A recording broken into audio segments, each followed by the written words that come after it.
Friends, welcome to Devi vlogs. ఈరోజు నేను చేపల పులుసు చేస్తున్నాను. ఎలా చేస్తానో చూసేయండి.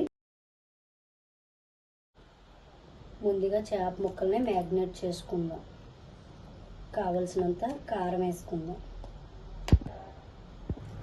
సాల్ట్ వేసుకుందాం, అల్లం వెల్లుల్లి పేస్ట్ వేసుకుందాం, పసుపు కూడా వేసుకుందాం, కొంచెం ఆయిల్ వేసుకుందాం, ముక్కలకు పట్టేలాగా బాగా కలుపుకుందాం.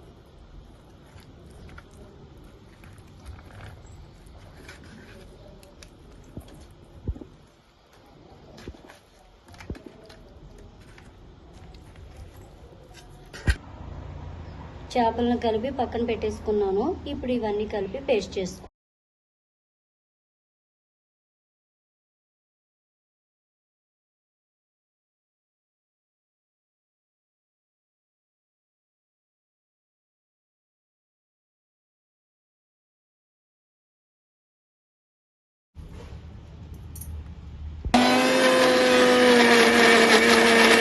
కొత్తిమీర కూడా వేసుకొని పేస్ట్ చేసుకున్నాను ఫ్రెండ్స్.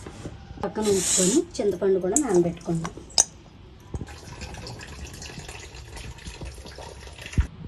గ్యాస్ వేయించుకుందాం.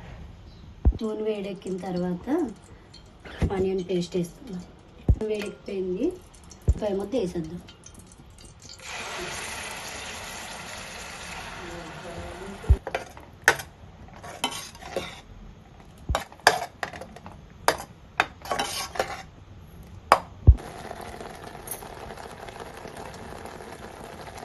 జీడిపప్పు వేసుకుంటే చేపల పులుసు చాలా బాగుంటుంది.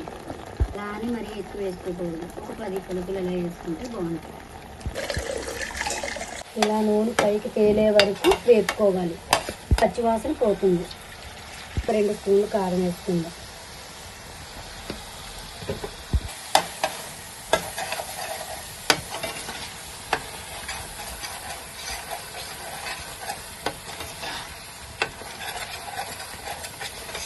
చూడండి ఆయిల్ ఎలా పైకి వస్తుందో. ఇప్పుడు ముక్కలు వేసేద్దాం.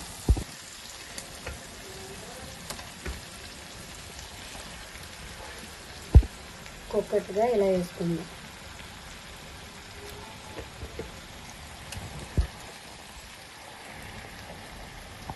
మూత పెట్టుకొని ఒక 5 నిమిషాలు ఈ చేప ముక్కలు 5 నిమిషాలు మగ్గించుకుందాం ఫ్రెండ్స్. ఇప్పుడు పులుసు వేసేసుకుందాం ఫ్రెండ్స్.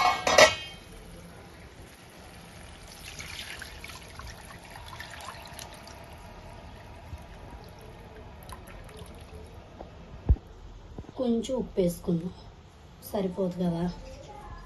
ముక్కలు ఆల్రెడీ వేసాం కాబట్టి చూసుకొని సాల్ట్ వేసుకోండి, సరిపడినంత వేసుకోండి. పులుసుని బాగా దగ్గరికి పడేలాగా మరగనిద్దాం. చూసారా, చేపల పులుసు బాగా మరుగుతుంది. ఈ టైంలోనే గరం మసాలా పౌడర్ వేసుకుందాం. పెట్టి ఎలా పడితే అలా కలపకూడదు. ఇలా అన్నది. చూసారా ఎంత బాగా కలర్ఫుల్గా కనిపిస్తుందో. పులుసు అంటే చాలా ఇష్టం. మా హస్బెండ్కి కూడా చాలా ఇష్టం. మీలో చేపల పులుసు అంటే ఎంతమందికి ఇష్టమో కామెంట్ చేయండి ఫ్రెండ్స్.